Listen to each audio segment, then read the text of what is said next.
सभी विद्यार्थियों का हमारे YouTube चैनल में स्वागत है। आज हम लोग पढ़ेंगे मानवनेत्र के बारे में।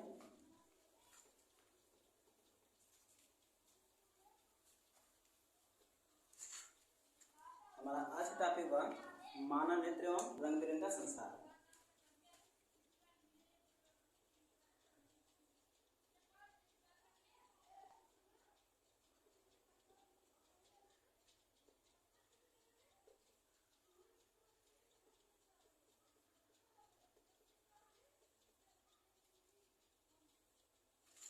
आज का हमारा टॉपिक हुआ मानवनेत्र एवं रंग बिरंगा संसार। इसमें हम लोग मानव के नेत्र के बारे में अध्ययन करेंगे। तो सबसे पहले हम ये देख लें कि मानवनेत्र है क्या, यानी कि मानवनेत्र की बात कर लें। मानवनेत्र ह्यूमन आई। तो मानवनेत्र एक प्रकाश संवेदी यानी कि ज्ञानेंद्रिय अंग है। क्या है? मानव नेत्र प्रकाश संवेदी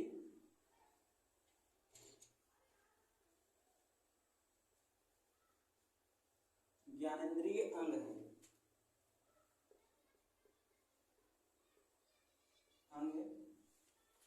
यानी कि मानवनेत्र क्या है? कहा गया कि प्रकाश संवेदी ज्ञानेंद्रिय अंग है। अर्थात नेत्र के द्वारा हम वस्तुओं को प्रकाश की उपस्थिति क्या करते हैं? देखते हैं। तो मानव नेत्र की बात किया जाए तो मानव नेत्र 25 मिलीमीटर या कहा जाए 2.5 सेंटीमीटर 2.5 सेंटीमीटर का क्या होता है? एक गोला है। यानी मानव जो नेत्र है, मानव नेत्र 25 मिलीमीटर या 2.5 सेंटीमीटर का क्या होता है? गोला है। और इसमें जो लेंस है, यानी कि लेंस मानव नेत्र लेंस जो है द्वितल होता है। मानव नेत्र लेंस प्रोटीन का बना होता है।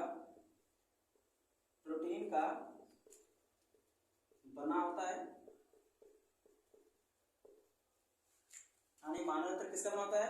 कहा गया प्रोटीन का बना होता है। इसमें कौन सा लेंस पाया जाता है? तो द्वितल लेंस पाया जाता है। जो लेंस है कैसा होता है? द्वितल होता है।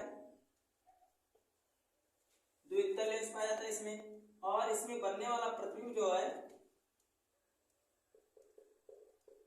होता है, इसमें बनने वाला प्रतिबिंब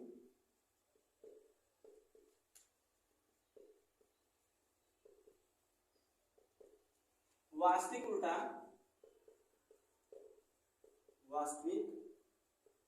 उल्टा एवं वस्तु से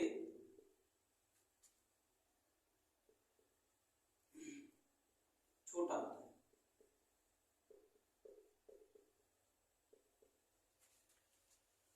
यानी मानवनेत्र के बारे में ये बताइए। मानवनेत्र जो है एक प्रकाश संवेदी ज्ञानेंद्रिय है और मानवनेत्र जो है 25 मिलीमीटर या 2.5 सेंटीमीटर का गोला है। और मानवनेत्र लेंस जो है प्रोटीन का बना होता है। और इसमें बनने वाला जो प्रतिबिंब होता है वास्तविक और उल्टा तथा वस्तु छोटा बनता है। और ये द्वितल लेंस होता है। मानवनेत्र की बात अगर किया जाए तो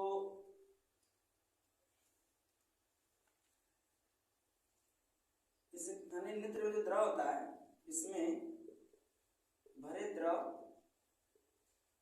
का अपवर्तनांक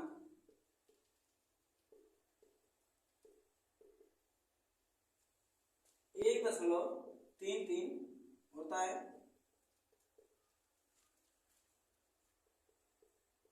मानवनेत्र में 2 प्रकार की प्रकाश तंत्रिकाएं पाई जाती हैं।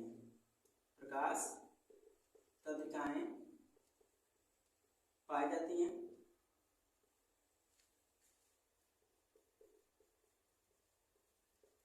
नंबर 1 दंडकोशिका। दंडकोशिका की बात करें, रॉड शेप जो सेल्स होती हैं, ये होती है प्रकाश की तीव्रता के लिए जिम्मेदार, प्रकाश की तीव्रता या मात्रा के लिए जिम्मेदार होती है। दूसरी अगर बात करें हम लोग तो दूसरी प्रकार की कोशिका होती है संघ कोशिका। कौन से? तो संघ कोशिका की अगर हम बात करें तो ये प्रकाश के रंग के लिए जिम्मेदार होती हैं, प्रकाश के रंगों के लिए क्या होती हैं? जिम्मेदार होती हैं। तो मानव तंत्र बताया गया कि मानव तंत्र में दो प्रकार की कोशिकाएं पाई जाती हैं जो प्रकाश संवेदी तंत्रिकाएं हैं, और ये तंत्रिकाएं जिनमें एक को बोलते हैं धन कोशिका जो प्रकाश की मात्रा के लिए जिम्मेदार है, प्रकाश की तीव्रता को नियंत्रित करती है। दूसरी होती है संघ कोशिका यानी कि कोन सेल्स। तो ये क्या करती है? प्रकाश के रंगों के लिए जिम्मेदार है। तो मानव तंत्र की संरचना के बारे में हम लोग अध्ययन करेंगे। तो मानव तंत्र बताया क्या कि मानव तंत्र का जो नेत्र गोलक होता है 2.5 mm अन्य 25 mm या 2.5 सेंटीमीटर का होता है, या इसका जो लेंस होता है प्रोटीन का बना होता है, और इसमें पाया जाने वाला लेंस द्वितल लेंस होता है, जिसमें अगर बात कर लें तो बाहरी त्रिज्या लेंस की बड़ी होती है तथा आंतरिक त्रिज्या क्या होती है? छोटी होती है। और बस का इसमें बनने वाला जो प्रतिबिंब होता है वो रेटिना भी बनता है। रेटिना पे बना प्रतिबिंब जो होता है वास्तविक उल्टा तथा वस्तु से छोटा होता है। साथ ही साथ इसमें पाया जाने वाला जो अपवर्तनांक की द्रव होता है नेत्र में, उसका अपवर्तनांक 1.33 जो लगभग जल के अपवर्तनांक के बराबर है। और मानव तंत्र में दो प्रकार की कोशिकाएं पाई जाती हैं, प्रकाश संवेदी तंत्रिकाएं पाई जाती हैं।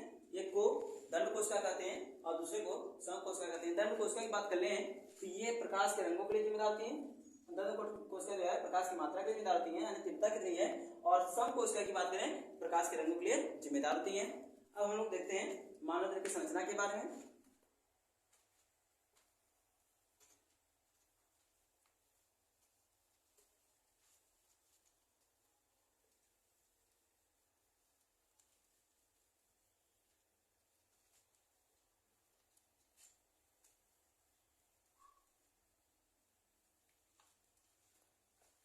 तो मानव तंत्र की संरचना की अगर बात करें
ये क्या हो गया? यानी मानव नेत्र हो गया, मानव नेत्र। यहां से क्या होती है? प्रकाश तंत्रिकाएं जाती हैं। ये हो गई प्रकाश संवेदी तंत्रिका। यहां पर पाया जाने वाला लेंस कैसा होता है? कहा जाएगा द्वितल लेंस होता है। ये हो गया लेंस। तो कौन सा लेंस है? तो द्वितल है। अब यहां पर लेंस यानी कि बिंदु होती है, इसको बोलते हैं रेटिना, या इसे और क्या नाम दिया जाएगा? दृष्टिपटल। क्या कहता है? दृष्टिपटल। यानी यहीं पर प्रतिबिंब क्या होता है? निर्माण होता है। इसके नीचे यानी कि यहां पर ये बिंदु होता है जिसे पीत बिंदु कहते हैं, पीत बिंदु कहते हैं। पीत बिंदु पर जो प्रतिबिंब प्राप्त होता है वो स्पष्ट एकदम क्लीन होता है। और यहाँ पर जो बिंदु होता है जिसको भेद करके प्रकाश तंत्रिकाएं क्या होती हैं? जाती हैं, इस बिंदु को अंध बिंदु कहते हैं। Blind spot. अब इसका जो उभरा हुआ भाग है इसे कहा जाता है कार्निया। नेत्रदान के समय कार्निया को इवेंट करते हैं। इसके सबसे बाहर पाई जाने वाली परत है श्वेत पटल, श्वेत पटल या इसे दृढ़ पटल भी कहा जाता है। इसके अंदर पाई जाने वाली पटल जो होती है वो होती है रक्तक पटल।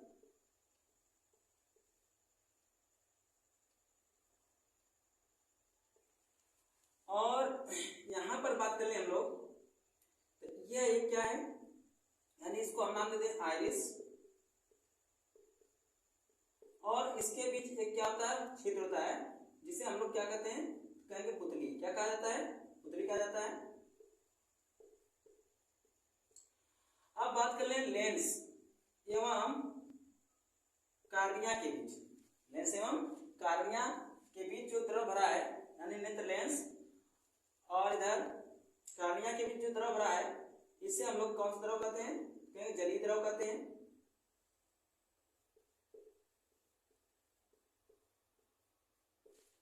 तथा नेत्र लेंस एवं रेटिना के बीच भरे द्रव को कांचाभ द्रव कहते हैं।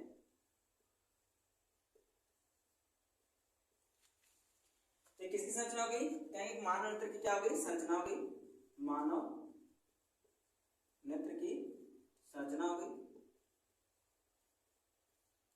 अब हम इनके बारे में एक एक करके पढ़ेंगे और देखते चलेंगे और इनका विस्तृत अध्ययन करेंगे।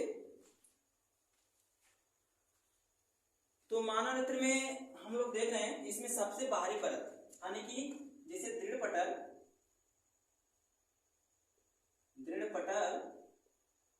या श्वेत पटल कहा जाता है, श्वेत पटल कहा जाता है। तो दृढ़ पटल या श्वेत पटल की बात कर लें तो सबसे बाहर पाए जाने सबसे बाहरी परत है नेत्र की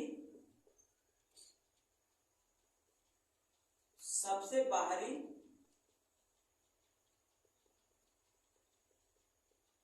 परत है, जिसका रंग क्या होता है, श्वेत का है। यानी इस परत का रंग श्वेत होता है। यह परत मानव नेत्र की रक्षा करती है, रक्षा करती है तथा अनावश्यक प्रकाश की मात्रा को परावर्तित कर देती है।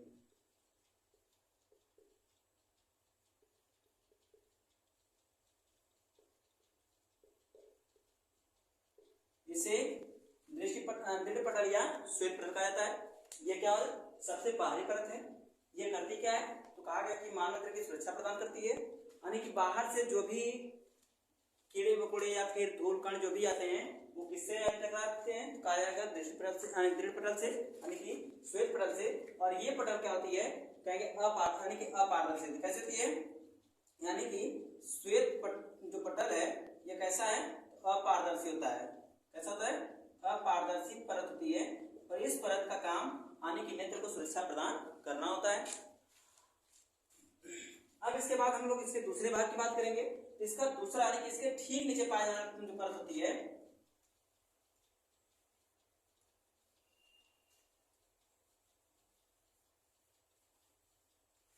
इसके नीचे पाई जाती है रक्तक पटल। कौन सी पटल पाई जाती है, रक्तक पटल।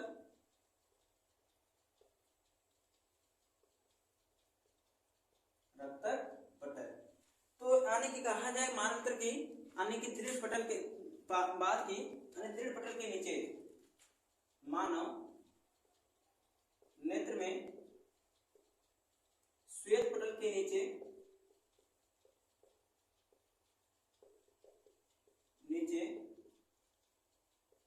पाए जाने वाले परत को रक्तक पटल कहते हैं।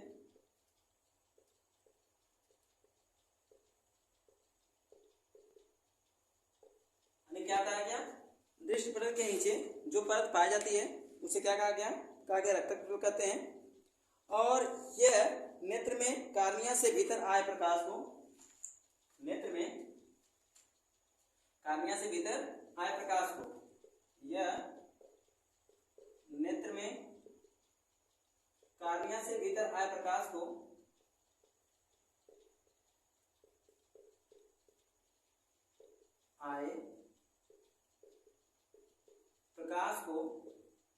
अंदर जाने देता है या अंदर भेजता है, अंदर भेजने का कार्य करता है।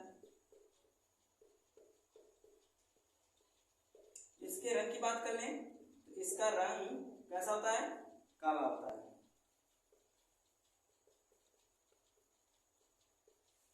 यानी कि दृढ़ पटल के नीचे पाए जाने वाले परत क्या कहते हैं, रक्तक पटल। यह अन्य दृढ़ पटल श्वेत पटल के नीचे पाई जाती है और यह कार्निया से भीतर आए प्रकाश को क्या करती है, तो यह नेत्र में प्रवेश कराती है। कहां प्रवेश कराती है, कहेंगे प्रकाश के अवशोषण करती है, सॉरी प्रवेश नहीं कराती बल्कि क्या करती है, अवशोषण का कार्य करती है। प्रकाश को अवशोषित करने का कार्य करती है, अवशोषित करने का कार्य करती है। यानी किसका काम क्या है, जो कार्निया से प्रकाश होकर आया उसकी अनेक उसको क्या करना, अवशोषित कर लेना और अवशोषित करके क्या करना, अनेक अंदर भेजने का काम करना हो गया। तो ये दूसरी पटल हो गई। अब इसके बाद हम लोग बात कर ले कार्निया की। तो कार्निया का काम क्या है, तो जब मानव नेत्र नेत्रदान की अगर बात आती है तो नेत्रदान में कौन सा नेत्र का भाग यानी कौन सा नेत्र के अंग को दान करते हैं, कहा जाएगा पूरे नेत्र गोलक को नहीं दान किया जाता है बल्कि दान करने वाला जो अंग होता है वो क्या होता है, कार्निया होती है। पहले नेत्र गोलक की बात कर लें तो नेत्र गोलक यानी कि आईबाल की बात करते हैं हम लोग, तो आईबाल क्या है, तो नेत्र गोलक जो होता है, नेत्र गोलक कितने, तो कहा गया 25 mm या 2.5 सेंटीमीटर का के व्यास का एक गोला है, के व्यास का गोला है। जो मानव नेत्र है कितने का, कहेंगे 25 मिलीमीटर या 2.5 सेंटीमीटर के व्यास का क्या है, गोला है। यानी इसी को क्या कहते हैं, नेत्र गोलक कहते हैं। इसके बाद हम बात कर लेते हैं किसकी, कहा गया कार्निया की। कार्निया क्या है, तो कहेंगे सामने का कुछ उभरा हुआ भाग, नेत्र के सामने का जो उभरा हुआ भाग है, नेत्र के सामने का उभरा हुआ भाग, उभरा हुआ भाग कार्निया कहलाता है। क्या कहलाता है, कार्निया कहलाता है। इसका काम क्या है, कहेंगे प्रकाश को अंदर की ओर प्रवेश कराना होता है। यानी कि जो प्रकाश किरणें आती हैं उन्हें क्या करना, नेत्र में अंदर की ओर प्रवेश कराना, किसका काम होता है, कहा जाएगा कार्निया काम होता है। किसका काम होता है, कार्निया का। और ये कहां पर यानी कि इसमें भेज देती है, तो कार्निया भेजती किसके पास, आने की कहा गया किस पटल के पास, तो कहा गया ये रक्तक पटल में भेज देती है और रक्तक पटल क्या करता है, अंदर की तरफ प्रवेश करा देता है। तो अब इसके बाद जो परत आती है वो हमारी परत कौन सी है, कहेंगे आइरिस। कौन सी है, आइरिस की। अब हम लोग जरा आइरिस की बात कर लें तो आइरिस क्या है, तो आइरिस आने की कार्निया के या फिर रक्तक पटल के नीचे पाया जाने वाला आइरिस या परितारिका, आइरिस या परितारिका भी कहते हैं इसको। आइरिस या परितारिका की बात कर लें तो कहा गया कि रक्तक पटल के नीचे, रक्तक पटल के नीचे पाई जाने वाली परत है, पाई जाने वाली परत है जिसका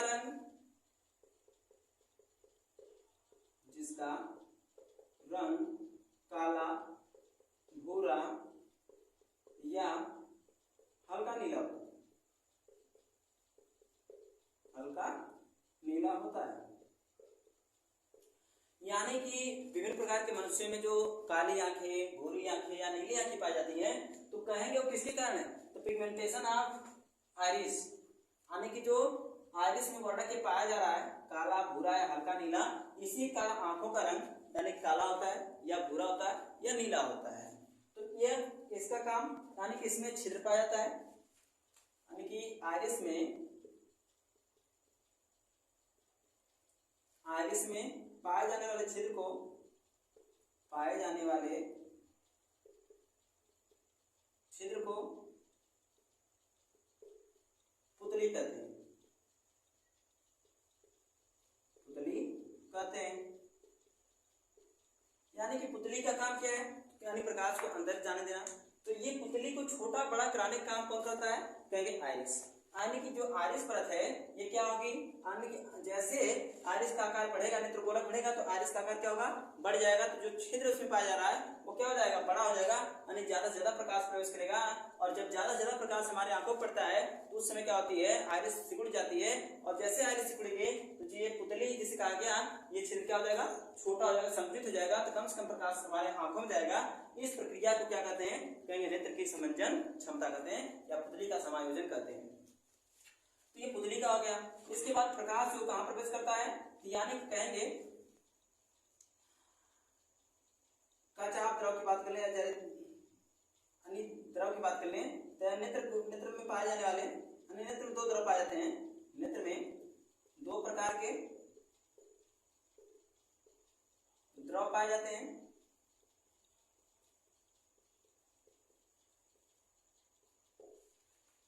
एक है क्या? जो नेत्र लेंस और कार्निया के मध्य, यानी नेत्र लेंस एवं कार्निया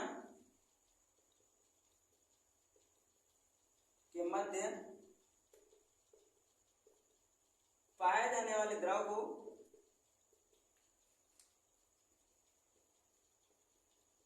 जलीय द्रव कहते हैं।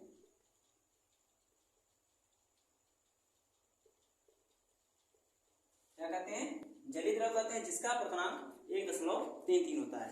इसके बाद बात कर ले हम लोग कि नेत्र लेंस और रेटिना के मध्य पाए जाने वाले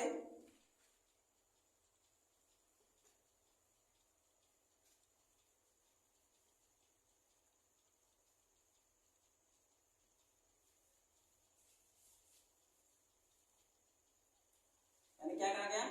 नेत्र लेंस एवं रेटिना के मध्य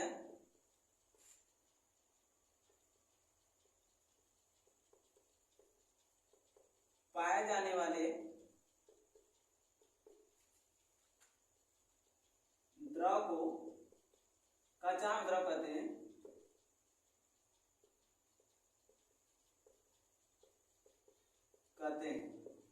इसका काम क्या है? यानी जलीय द्रव, कचाप द्रव, कहेंगे नेत्र को क्या बनाए रखना? गीला बनाए रखना, यानी सूखने से बचाना। नेत्र लेंस व नेत्र को क्या करना? सूखने से बचाए रखना, अर्थात इनको गीले रखने का काम होता है। इनका अपूर्णांक क्या होता है? जलीय द्रव चाहे कचाप द्रव, इनका अपूर्णांक लगभग 1.33 होता है। जो द्रव का अपूर्णांक क्या है? नियर अबाउट है। अब इसकी हम बात कर रहे हैं, इसके बाद किसकी बात है? तो कहेंगे नेत्र लेंस की। तो नेत्र लेंस की अगर हम बात करते हैं तो ये कैसा है? तो द्वितल है, द्वितल लेंस होता है जिसकी बाह्य त्रिज्या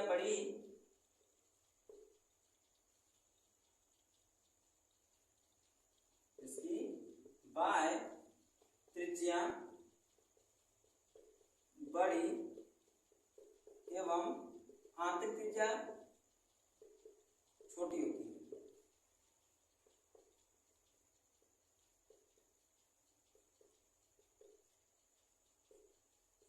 होती है। और साथ ही साथ बात करें नेत्र लेंस की, ये प्रोटीन का बना होता है। किसका बना होता है? प्रोटीन का बना होता है।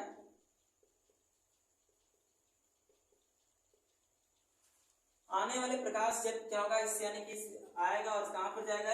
यानी कि अपवर्तन के पश्चात ये रेटिना पर जाएगा और जब रेटिना पे पड़ेगा तो क्या होगा, रेटिना प्रतिबिंब का निर्माण होता है।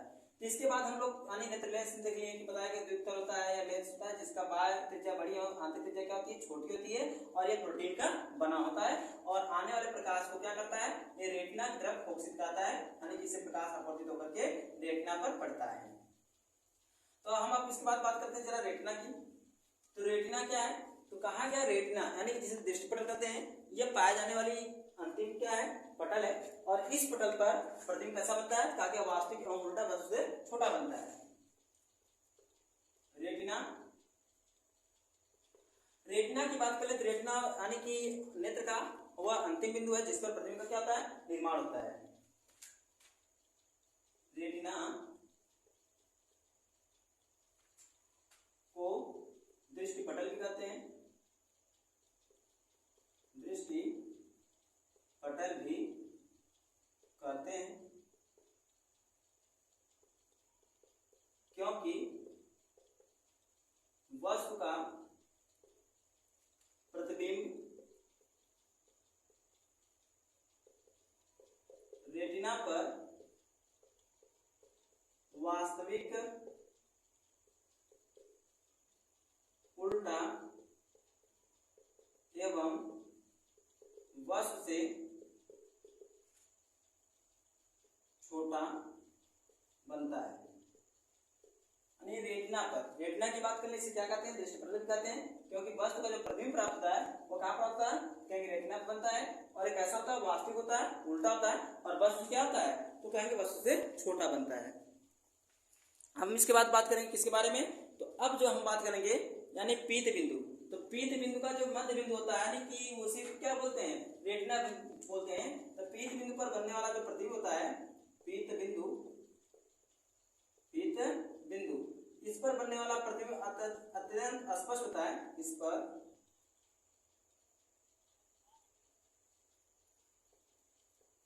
बनने वाला प्रतिबिंब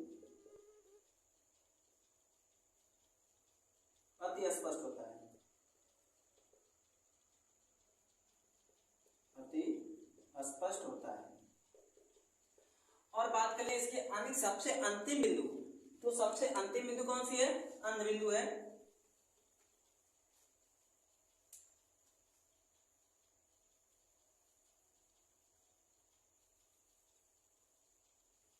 तो अब अंध बिंदु की बात करते हैं हम लोग, ब्लाइंड स्पॉट, अंध बिंदु। तो अंध बिंदु क्या है, कहेंगे मानव नेत्र में पाए जाने वाली वह बिंदु जिससे हो करके यानी जिसको घेरते हुए प्रकाश तंत्रिकाएं क्या होती हैं, जाती हैं, उस बिंदु को क्या कहते हैं, अंध बिंदु कहते हैं। यानी कि जिससे हो करके यानी कि मानव नेत्र में वह अंतिम बिंदु जिसको घेरते हुए प्रकाश तंत्रिकाएं, जो प्रकाश संवेदी तंत्रिकाएं हैं वो क्या होती है, मस्तिष्क को जाती हैं, उस बिंदु को क्या कहते हैं, अंध बिंदु कहते हैं। यानी कि प्रकाश संवेदी तंत्रिकाएं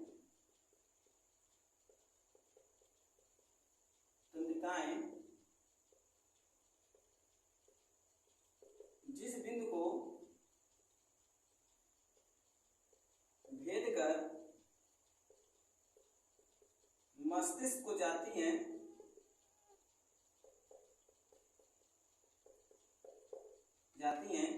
उन्हें अंध बिंदु कहते हैं। यानी उस बिंदु को क्या, उस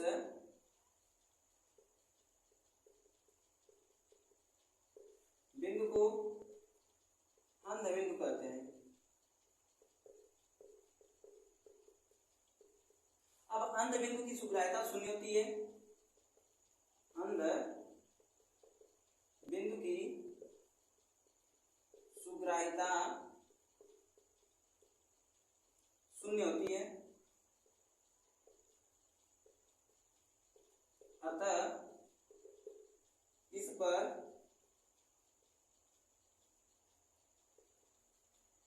किसी भी प्रकार का प्रतिबिंब नहीं बनता, किसी भी प्रकार का प्रतिबिंब नहीं बनता है।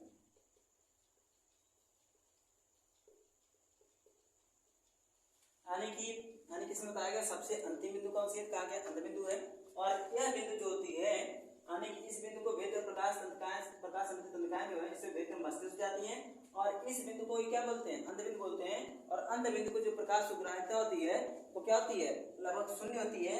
इसी कारण इस बिंदु पर किसी भी प्रकार के प्रतिबिंब का निर्माण नहीं होता है। और हमने बताया कि यहाँ पर जो तंत्रिकाएं पाई जा रही है ये दो प्रकार की हैं, यानी कि दंडशालाएं और शंकुशालाएं। दंडशालाओं की बात करें तो बताया गया कि दंडशालाएं जो होती है रॉड शेप, तो ये रॉड शेप जो नर्व सेल्स है ये प्रकाश की मात्रा के लिए जिम्मेदार होती है, साथ ही साथ प्रकाश की तीव्रता के लिए जिम्मेदार होती हैं। और दूसरी जो कोन सेल्स हैं यानी कोन नर्व सेल्स हैं ये क्या करती हैं, तो प्रकाश के रंगों के लिए जिम्मेदार होती हैं। अब बात करने की यानी कि सबसे पहले सूर्योदय और सूर्यास्त का पता किसको चलता है, कहेंगे सबसे पहले सूर्योदय और सूर्यास्त का पता मुर्गे को चलता है। इसके पीछे का जो कारण होता है, तो कारण यह है कि जो मुर्गा होता है उसके आंखों में दंड कोशिकाएं यानी कि रॉड शेप जो सेल्स हैं इनकी मात्रा कम होती है, साथ ही साथ इनमें पाए जाने वाली संघ कोशिकाओं की संख्या ज्यादा होती है, अन्य जीवों की अपेक्षा क्या होती है, ज्यादा होती है। जिसके कारण यानी जैसे सूर्योदय सूर्यास्त होगा तो प्रकाश के रंगों का प्रकीर्णन होता है और रंगों यानी कि प्रकाश के रंग की जो किरणें हैं वह मुर्गे के नेत्रों पर पड़ जाती है, जिससे मुर्गे को सूर्यास्त एवं सूर्योदय का सबसे पहले पता चल जाता है और हम क्या करते हो कुकड़ों करके बोलना शुरू कर देते हैं। तो अब हम लोग देखेंगे मानव नेत्र से संबंधित जो विकार होते हैं, दोष होते हैं। मानव नेत्र में जो दोष या विकार उत्पन्न होते हैं उन दोषों को क्या कहते हैं, नेत्र दोष कहते हैं। ये मुख्य नेत्र दोष कौन कौन से हैं, तो कहेंगे कि दूरदृष्टि दोष, निकट दृष्टि दोष और कौन सा, जरा दृष्टि दोष, अबिंदुकता और वर्णांकता। तो इसमें हम लोग बात कर लें दूरदृष्टि दोष, निकट दृष्टि दोष की। पहले निकट दृष्टि दोष की बात करते हैं। तो निकट दृष्टि दोष का मतलब कि वह दोष जिसमें वस्तु को निकट रखी वस्तु दिखाई देती है परंतु दूर की वस्तु स्पष्ट दिखाई नहीं देती है, तो ऐसे दोष को क्या कहते हैं, कहते हैं निकट दृष्टि दोष कहते हैं। और इसमें होता क्या है कि व्यक्ति का जो है अनंत बिंदु अनंत पे ना होकर कहां से आता है, निकट पे आ जाता है, अर्थात इसके नेत्र गोलक का आकार क्या होता है, यानी बढ़ जाता है, जिसके कारण उसकी फोकस दूरी कम हो जाती है और करीब रखी वस्तु को देख पाता है और दूर रखी वस्तु को नहीं देख पाता है। तो अब इसके निवारण के लिए करते क्या है कि उचित फोकस दूरी का जो है उत्तल लेंस लगाया जाता है, सॉरी किसकी बात करें, निकट की बात करें तो अवतल लेंस का प्रयोग करते हैं। और इस अवतल लेंस करता क्या है कि यानी कि बनने वाले जो प्रतिबिंब रेटिना से पहले ही फोकसित हो जा रहा था अब उसे पकड़ के कहां पहुंचा देगा, तो रेटिना को पहुंचा देता है, जिसके कारण वस्तु का स्पष्ट प्रतिबिंब क्या होता है, प्रदर्शित होने में दिखाई देने लगता है। और दूर दृष्टि दोष की बात कर लें तो यह दोष वह दोष है जिसमें वस्तु को दूर रखी वस्तु तो स्पष्ट दिखाई देती है परंतु नजदीक रखी वस्तु दिखाई नहीं देती है, तो उस दोष को दूर दृष्टि दोष कहते हैं। इसमें नेत्र गोलक का जो व्यास होता है यानी कम हो जाता है, जिसके कारण उसकी फोकस दूरी क्या हो जाती है, बढ़ जाती है और इसका निकटतम बिंदु जो है अनंत में चला जाता है, जिसके कारण अनंत की वस्तु दिखाई देती है लेकिन नजदीक की वस्तु दिखाई नहीं देती है। इसके उपचार जो करते क्या है, तो कहेंगे उचित फोकस दूरी का क्या उत्तल लेंस लगा देते हैं, जिससे जो रेटिना के बाद जाकर के फोकसित हो रही प्रकाश किरणें अब वो क्या होती है, रेटिना पर आकर फोकसित होने लगती हैं, जिसके कारण वस्तु का प्रतिबिंब स्पष्ट दिखाई देने लगता है। इसके बाद बात कर लें यानी मोतिया बिंदु। तो मोतिया बिंदु क्या होता है, इसमें नेत्र लेंस जो होता है वो क्रिस्टलीय हो जाता है और क्रिस्टलीय होने के साथ साथ दूसरी और क्रिस्टलीय हो जाएगा, जिस कारण यानी कि बनने वाला प्रतिबिंब सही दिखाई नहीं देता है। और दूसरी बात कर लें कि इसमें दो प्रकार की यानी कि रेखाएं बनती हैं, एक ऊर्ध्वाधर तथा क्षैतिज। इनमें से किसी एक प्रकार की रेखाएं द्वारा प्रतिबिंब बनाने के एक रेखाएं दिखाई देते हैं, जिसके कारण वस्तु का प्रतिबिंब स्पष्ट नहीं होता। दूसरी बात कर लें कि जरा दृष्टि दोष। जरा दृष्टि दोष का मतलब जरा यानी वृद्धावस्था के कारण जो दोष उत्पन्न होता है उसे जरा दृष्टि दोष कहते हैं। और इसका मुख्य कारण यह कि जो मांसपेशी यानी कछमार मांसपेशियां पाई जाती हैं जो नेत्र लेंस को पकड़े रहती हैं, जकड़े रहती हैं, ये नेत्र लेंस यानी कि जो आगे पीछे यानी कि ले जाती है सिकोड़ती हैं, तो इनका काम क्या है यानी कि ढीली पड़ जाने के कारण ये नेत्र लेंस को आगे पीछे नहीं कर पाती है, जिसके कारण फोकस दूरी ना तो आवश्यकता अनुसार बढ़ पाती है ना ही आवश्यकता अनुसार घट पाती है।